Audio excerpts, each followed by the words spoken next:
اسرع بطاريه بتشحن في العالم، بتوصل ل 70% في 6 دقائق. احدث موتور كهرباء في العالم بازيد من 30,000 لفه في الدقيقه، مع قاعده البناء الجديده السوبر اي، وممكن تحطها على الشاحن السريع من ناحيتين في نفس الوقت. بي واي دي تانج ال فلاج شيب ملكه الاس يو في. بي واي دي تانج ال بتيجي بثلاث فئات، اول فئتين دفع خلفي، وثالث فئه فلاج شيب بتكون دفع كلي. النسخه اللي احنا بنجربها دي اعلى فئه فلاج شيب في الدفع الخلفي، بتيجي بموتور 500 كيلو وات بيطلع 680 حصان و420 نيوتن متر. وعشان منصه البناء مختلفه، العربيه هنا بيكون فيها شنطه اماميه بمساحه 136 لتر، ما كانتش موجوده في التانج العاديه اللي قبلها. مساحه الشنطه والكراسي كلها مفتوحه بتكون 1960 لتر، وكراسي الصف الثاني مفتوحه بتكون 675 لتر، وكراسي الصف الثالث مفتوحه بتكون ازيد من 230 لتر. ومساحه الصف الثالث هنا ممتازه جدا، 178 سم، ويكون جنبك مسند وكاب هولدر. والعربيه هنا بيكون فيها 21 سماعه بخامات بريميوم بجوده 3D.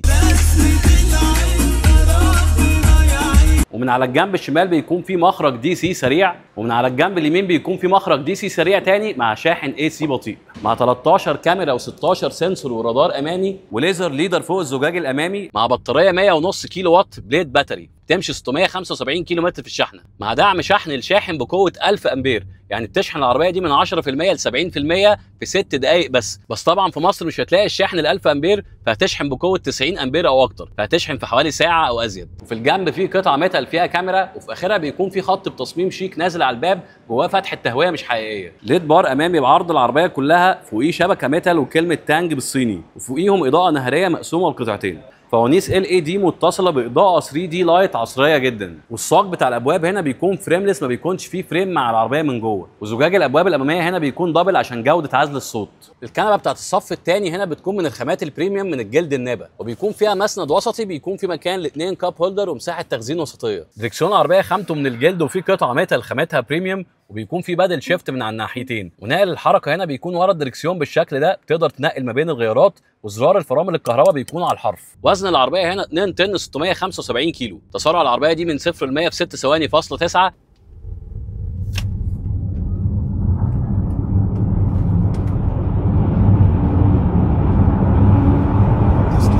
وفي عندك ورا هنا فريزر ممكن تفتحه بدرجه توصل لسالب 6، عشان لو معاك اي مشروبات تقدر تجمدها. ولو طلبت دليفري والاكل جه متاخر، ممكن تشغل السخان ده زي الميكروويف بدرجه توصل ل 50 درجه. والمسند الوسطي هنا بيكون جواه مساحه تخزين، بتقدر تشغله مع الثلاجه او مع التسخين. والبادج بتاع بي واي دي بيكون ليد، والاضاءه بتاعت الواطي والعالي بتكون تحت في الاكسدام. جنوط رياضيه 20 انش بمقاس 255 على 50، بس ورا بتكون اعرض 275 على 45. والكرسي بتاع الكنبه هنا بيتحرك مانيوال، وكمان الظهر بتاعها بيتحرك مانيوال. وهنا بيكون المساج بتاع الكراسي الخلفيه وداعم القطنيه، وهنا مكان التسخين والتبريد بتاع الكراسي الخلفيه ومكان التكييف الخلفي. وتحت الكونسول الوسطي بيكون في مساحه تخزين اضافيه. الشاشه الوسطيه هنا بمقاس 15.6 بوصه، تقدر تغير اللون بتاع العربيه من هنا. ممكن تقدر تفتح الازاز بتاع العربيه الجانبي، تنزله او تطلعه او تقفلها كلها من دوسه واحده. وممكن كمان تفتح الشنطه بتاعت العربيه من هنا، ومن هنا بتقدر تفتح الستاره بتاعت البانوراما او تقفلها. الفئه الثالثه الدفع الكلي هنا بتيجي بموتورين بقوه 810 كيلو وات، بيطلع 1102 حصان،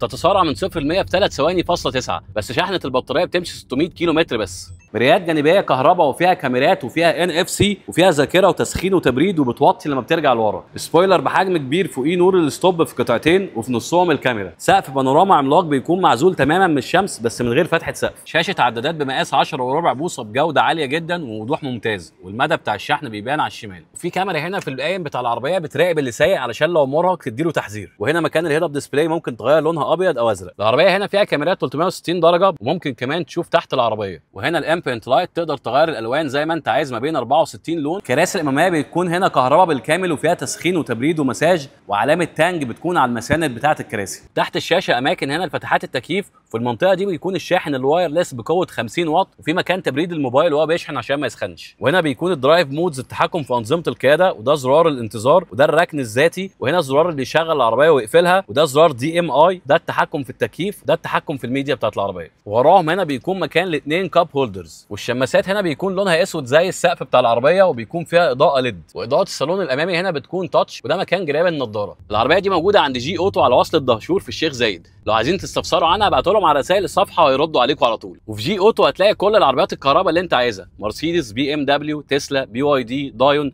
اي عربيه كهرباء هتحتاجها هتلاقيها. انا ماجد جاد، وبحاول افرجك على العربيات بطريقه سهله. لو عايز تشوفني مره ثانيه يا ريت تعملي فولو. سلام.